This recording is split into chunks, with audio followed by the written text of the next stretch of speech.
Welcome to the podcast. I'm Shira Schoenberg. In the last normal school year before the pandemic, Black girls in Massachusetts were disciplined in school at more than 3 times the rate of white girls. Often, Black girls say they are punished for the same offenses for which white students are not. The Massachusetts Appleseed Center for Law and Justice recently released a provocative and important report that looks at the data combined with in-depth interviews from 11 female students of color to explore the unique challenges facing Black girls in school. Melanie Rush is the Director of Research and Policy at the Massachusetts Appleseed Center, which is a research and advocacy nonprofit focused on the school-to-prison pipeline. Kai Hines is a rising high school senior in Weston who has advocated for students of color in her school and worked with various nonprofits. She's also a member of the Community Advisory Board that worked on the report. Thank you both for joining me on the podcast. Thank you so much for having us. Thank you. So Kai, you've told me that you're a first-generation American whose family comes from Trinidad and Tobago, and you go to a predominantly white school. How has your race impacted your high school experience? That's a very good question. And first, thank you for having me here with you today. I'm very glad to be on this podcast with you. Race has impacted my education and my experience in school in many, many ways. The first one that kind of jumps to my mind is when it comes to support. And especially now, since I'm a rising senior, I'm looking into colleges and careers. So really just noticing the lack of support within the educational system. Also, as you mentioned, when it comes to advocacy, the lack of support there, as well as it's not widely appreciated at my school personally, and I've heard from other students as well. So race plays many roles, because it kind of shapes who I will be, and school definitely shapes that too. So thank you. And when you say lack of support, is that in your advocacy work, in your education? I would say in my advocacy work, there has been noticeably less support in the college area at school, if that makes sense. Like college counseling and career paths and choices that, we're going to have to make in the future. There isn't much guidance in that area, especially for students of color. And as you can imagine, thankfully, I'm not the first to go to college, but if I was the first to go to college, there isn't much support in that area either for students of color to be able to, fully understand what they have, like the resources, and fully understand what steps they can take. There isn't much support. I would say the educational system itself, the education and the information is there, but when it comes to teachers and their support, there is support there in the classroom. I would say strictly from an institutional standpoint, that is where the lack of support plays in. And Melanie, the thing that led your organization to conduct these interviews is what you described as a high rate of exclusionary discipline, things like suspensions and expulsions among Black girls. And the report mentioned that some of these girls are as young as elementary school. What did you learn? Why are Black girls being disciplined so frequently and at such a young age? That is a great question. And this report as well, our initial report that we released in 2020 on this topic just focused on Black girls in particular. But this report also looked at Latinx students and multiracial students, and across all types of those identities, there are these very, very high disparities. And as you mentioned, the students we interviewed, 65% of them had first experienced a suspension or expulsion in 3rd, 4th, or 5th grade, the rest in 7th or 8th grade. So these are very young students. And what we saw was that the discipline that they were experiencing was often a reaction to a more hostile or unwelcoming school environment from their perspective. They felt like their curriculums weren't really reflective of their own identities and their own histories. They felt like there were stereotypes being placed upon them, that they were immediately seen as loud or aggressive whenever they were just trying to express themselves. And so when that happens, and in particular, a lot of students talked about when they don't feel like their teachers necessarily directly understand them, their backgrounds, their experiences, and there might sometimes be sort of a lack of empathy or respect there because these stereotypes are being brought into the classrooms. that there is this disconnect between their students and their teachers. And then that leads to discipline when these girls react to that environment, when they feel like they are being disrespected, when they feel like they aren't being heard. So many girls that we spoke to, almost all of them said they didn't feel like they had a voice in school. They couldn't express themselves, and yet they're sort of experiencing this hostile environment forced upon them. And so when they react to either a teacher or a student engaging in what might be, disrespectful behavior or saying something inappropriate or offensive, when they react, it might be an outburst. It might be a larger response because they face this every single day, again and again, this feeling of sort of being targeted almost in a sense. And so it's this reactive behavior we saw that was leading to discipline. There were very, very few incidents from the students that we spoke to where their behavior directly led to discipline. It's about the environment, and sort of to Kai's point, it's about an institutional culture that isn't really supporting them, that isn't really seeing them and hearing them. And when they respond to that, the response is, well, let's just get them out of the classroom. They're being disruptive, as opposed to working with them, as opposed to trying to listen to them. And we saw that had a really, really long-term impact on these students as well. So it starts early. It starts when they're in elementary school oftentimes. And then they feel like, as a result, when they return to the classroom, they're not necessarily welcome, that there's sort of this label on them of being disruptive. And so many girls spoke about how they ended up just sort of shrinking into themselves after discipline, and that they felt like they had to quiet themselves, that they couldn't speak up, they couldn't speak out for fear of being told that you are disrespectful, you are wrong, when really all they're trying to do is engage in the classroom. We had students who were just sharing their opinions in class that a teacher might disagree with, and then that ended up getting them suspended because it ended up in a disagreement that was ultimately leading to a larger incident. And so it's about respect. It's about listening to these students and hearing them. And that lack of support is what ultimately we saw was leading to a lot of the discipline. And Kai, feel free to jump in. As she was a part of the interviews that we did, she spoke to many of these students. So I don't want to speak for them on my own entirely, but that was really what we saw. Yeah, you summed that up perfectly, Melanie. The only thing that I will add is not only do stereotypes weigh heavy on the girls themselves, but it also like follows a trend where I remember one interview where one girl was like, her sister got expelled, and a month later she was suspended for an extended period of time. So the stereotypes bear a lot of weight, and it there's a huge impact. There's just an enormous impact on that, you know? Like imagine a student coming into a classroom and immediately the teacher is reacting more hostile or more on guard with that student, with that girl, just because they knew that, let's say, a cousin or somebody else reacted to the environment that is being set up for them. And one of the things that you mentioned is curriculum. Kai, do you think that curriculums need to better reflect Black history and the Black experience? What have you and your peers experienced on that front? That's a really interesting question because my school is a little unique in that area. How our classes and courses they change every 6 weeks. So we don't have like the standard setup, but from what we do have, I've noticed in my school is they separate the information and the history. So you will have like a world history class and then you'll have a Black history class, and it'll be more so elective. And so I think when it comes to curriculum, we as a society need to finally admit that um, quote unquote Black history is all of our history. You know, it's not separate. So how at my school they have it as extracurricular or an extra class that you can take. It all needs to be woven in together.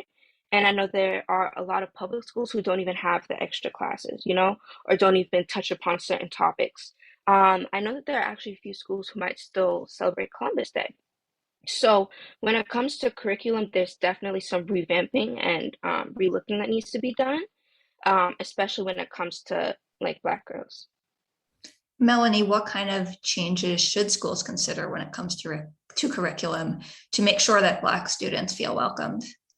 That's a great question. So a lot of the students talked about how if they did get any type of Black history, and this was heard from both Black students and multiracial students and Latinx students as well, they all wanted a curriculum that sort of, as Kai was saying, isn't separate. They don't just want to talk about this during Black History Month. But in addition, one of the students in particular said that they really want, intersectional history. When they did learn a Black history, it was frequently Black men they were learning about, and there weren't really that many Black women that they were hearing about. And one student in particular actually spoke out about that in their classroom, which led to discipline. And so the attitude around Black history and intersectional Black history has to be something that absolutely is incorporated throughout the entire curriculum. Because as Kai said exactly, when it feels separate, it feels like sort of an afterthought. And what we saw was that the girls spoke in these interviews that they couldn't see themselves in what they were learning. It didn't feel relevant to them. Some even mentioned, can we learn about how that history then relates to current social movements like Black Lives Matter? They want to engage with the world around them. They really want to be able to see themselves in their curriculum, and it's just disengaging when it feels like they're not being supported. And talking about seeing yourself in school, there's been a lot of talk recently among legislative advocates about the need to build an educator pipeline that results in more people of color becoming teachers. Kai, I'd love to hear your take on, do you think your school experience would have been better or improved if there were more teachers of color? What did you learn from your research? Yes. Melanie, you could definitely hop in on the research standpoint, but purely on the experience and still being in high school, that's a definite yes. Well, it can go both ways. In the interviews that we conducted, there were some girls who noted that they did not feel like they could reach out to their teachers of color. From my mother being a D, I do know that when you are a teacher of color in a predominantly white private institution, there's a lot of stress that comes with that, and they expect you to be a certain way. So oftentimes the environment does not make room or like uphold or encourage a closer like bond or encourage support from teachers of color. At my school, thankfully, my advisor is a African American woman, so love her to death. She supports me so much. And truthfully, if I didn't have her in high school, I don't know what I would have done. That would have been an entirely different experience because if you are already not seeing yourself within the curriculum, right? If you're not seeing yourself within the classroom, if the whole structure of the education system isn't catering to you at all, it's ignoring you, not having somebody that you can like rely on is like it takes many people say it takes a village to raise a kid, and if you are going from class to class to class and all you see are white teachers, that's like not only emotionally detrimental, but girls of color have a hard time maintaining and building their identity because of that. Melanie, what did you see from all the girls that you spoke to for this report? Yeah, absolutely. Almost all of them mentioned that they wanted more diverse teachers in the workforce, and not necessarily, the Black student said, I want Black teachers, but also I want Latinx teachers for those students. I want more Asian teachers for those students, and sort of a holistic teaching force that reflected the student body. And another thing that was very much asked for was more counselors, in particular counselors of color as well. Sort of as Kai was saying, or advisors or administrators in that capacity as well. A lot of students really look to those types of individuals for support, as I mentioned, but making sure that those individuals are individuals of color, that they have a diverse background that can really make sure that they're best understanding and supporting students. So on both perspectives, the students were very, very clear about what they wanted, and they want people in the classroom that understand them and that look like them. And while that's not an end-all be-all to the problem, it's a huge step in the right direction. And turning back to the issue of discipline, one concrete example that really stuck with me from the report was the issue of dress code. Melanie, you wrote that girls with different body types were actually getting disciplined for wearing the exact same outfit as someone with a different body type than her. Black students seemed to be disciplined or felt they were disciplined more often than white students. What's going on there with dress code, and what do schools need to be cognizant of when crafting or enforcing a dress code? Absolutely. This was something that came up time and time again And what's really important to note is that we didn't even have any specific questions in our interview about dress code, but it's so influential that it kept coming up when it comes to these disparate experiences of discipline. And what we're really seeing, and I talk a little bit about this in the report, is what's happening is that these Black and brown girls are being, in particular Black girls, are being sort of adultified, which is a term that's used in this space to talk about how Black girls are seen as more adult, they're seen as more mature, and they're often sexualized at much younger ages than white girls, which is extremely inappropriate. And there are other types of stereotypes and expectations that are being placed on them that are not being placed on white girls. And so I think it's not about changing a particular dress code, it's about changing the way that we as a society, that teachers and administrators think about the expectations that they're putting on these girls. They are still young children, and students are not going to be, the students are there to learn. They're not going to be distracted. It's not necessarily inappropriate. If they're following the same exact requirements of the dress code as another white girl, then it should not be pulled out differently. It needs to be exactly equitable, and we need to make sure that we're not bringing those types of biases and stereotypes into the provision of what should be the same policy for everybody else. Kai, I see you nodding. Is that something you and your friends have experienced? Yes, there's just so much going on in my head because I'm just thinking how the adultification and sexualization of Black girls from such a young age reaches their families. Like, I was trying to think back to a time that I was ever dress coded, and I remember not even trying to like push the limit because of being afraid what would happen, you know? And also my family being afraid of what will happen because if you get suspended, if you get expelled, that's your education, right? So those expectations are very well known from very, very young age, unfortunately. And I remember always checking, always checking with my mom if something was okay to wear to school. So it reaches home. Um, yeah. And Melanie, just overall theme that really emerged from your report is that in so many cases, these girls just felt like they weren't listened to in school. They felt like they were disciplined unfairly, and the administration or the teacher wouldn't hear their side of the story. Do you think that's an issue that's more pronounced for Black students than for white students? And what's behind it? Do you think it's a result of bias? Is there something else going on?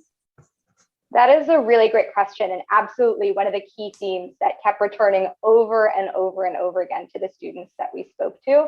And I absolutely think it is very different for students of color because overwhelmingly, as we've already talking about, there's a school system that feels like it's not really reflecting who they are, and they don't feel listened to in general. You know, they don't feel like they can really express themselves for fear of being disciplined, regardless of the content. And so once discipline does occur, I think those stereotypes absolutely come into play. And there's this sense of, oh, you're already loud, you're already aggressive. We're not interested in your side of the story. This teacher or this student claims that you did something wrong. That's enough for us. We already are bringing these assumptions to the conversation about what should happen next. And it's irrelevant whether there was any type of context for many of these incidences because they're already coming in with these preconceived notions about who these girls are, how they should be behaving, and what they should be doing in the classroom, which it seems like these girls are not able to fully participate and engage in as themselves. And so that was a very, very clear theme. Interested to hear what Kai has to say as well. But very, I think, different assumptions being brought to those conversations for girls of color. Yeah, most definitely. I think one huge thing that I'm also thinking about is oftentimes administrators and teachers, in my experience, don't really expect their students to be able to articulate and say what we need in a classroom. Like I feel like when students step up and say, this is what we're missing and this is what we need, it's not often accepted because we're still students, you know, where it's not where we can demand what we need in a classroom, which I feel like it's our classroom teaching us, right? Um, and so I know that oftentimes I get a lot of pushback when I advocate or when I say we need better programming or you didn't do this or we need this or can we just get some more support in this area? I'm often ignored or often not taken seriously, right? So that's definitely something that would make a lot of people like give up, like whatever, it's if they're not going to listen to me. And like Melanie said, what sometimes happens is when girls persist, then they're met with discipline, right? So there's definitely that trend of silencing Black girls, Black and brown girls in our educational systems. And obviously, we can't have a conversation about education in 2022 without also talking about the impact of the COVID-19 pandemic. Your report did touch on that somewhat. And Kai, I was hoping that you can talk a little bit about the pandemic obviously changed education for everyone, but were there impacts that you think were felt differently among Black students and students of color overall? Yeah, there's definitely a lot of impacts. I think one that I heard the most and experienced the most was then again support. Um, Learning online is difficult. So I would say from my school, they could have supported us more in that standpoint. I know that a lot of people say that they didn't learn much from the pandemic year. So there's just that front. So if students aren't really picking up a lot of information because we feel like teachers aren't properly equipped to educate us online, imagine then like take a step back, the Black and brown girls who already don't have that much support in the classroom. It makes me think of that. I think of personally, I had to get my teacher's attention in class. Like I would have to like try to yell into the mic or stuff like that. I feel like often I was kind of forgetted, so I'd just be on the screen, just watching my teacher teach a class. So I kind of felt a little forgotten. I think the pandemic also brought some truths to light within schools when it comes to like the institutional attitude or how they kind of set education up for us. There was a lot that came to light in that standpoint as well. I don't know, Melanie, if you want to touch on that. Yeah, I'll just say, as Shira mentioned, we did a lot of the stories that we heard from students were examples of discipline they experienced pre-pandemic, but we did sort of note places where the pandemic may have exacerbated discipline in particular, and the trauma that students are now bringing when they return in person, and that we have already seen increases in discipline just in the first year back. And so being very mindful about, when students are coming in and bringing the trauma they've experienced, bringing sort of the lack of social skills that they, have had to practice for a while into the classroom now, is discipline and, particularly exclusionary discipline, the best form of these problems when they've already spent so long away from the classroom? Are there other ways we can support students in particular, as Kai was saying, students of color and female students of color who are already in the standard pre-COVID environment felt like they didn't have enough support? So that's something that we definitely tend to touch on, even though a lot of the experiences that students shared were pre-pandemic. And I'd like to wrap up with a final question to you, Melanie, which is, you've made the case in your report that schools need to do things like come up with new systems of discipline. You've argued that there are policy changes that should be made on both the state and local level. So what's next? Where do we go from here now that this information is out here? What needs to change? That is extremely important to Massachusetts Appleseed. We are both a research and advocacy organization. So as much as it's very important for us to do these research, put out these reports, we are very, very committed to afterwards implementing and advocating for our recommendations. And so we tried to have a number of recommendations in this report that run the spectrum of all different type of people that might be engaging with this research. So at the statewide level, we have a number of recommendations for legislation to really create that type of systemic change, things like banning suspensions and expulsions for young students, as we know that this starts at a very early age, or other ways to reform the discipline process. We have recommendations for culture shifts at the Department of Elementary and Secondary Education.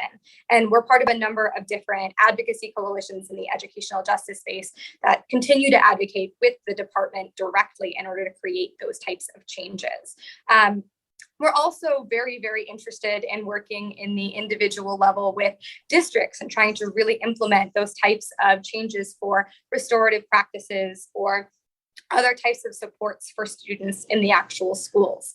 And then we have a number of recommendations for individual people like students, teachers, parents, maybe people listening here.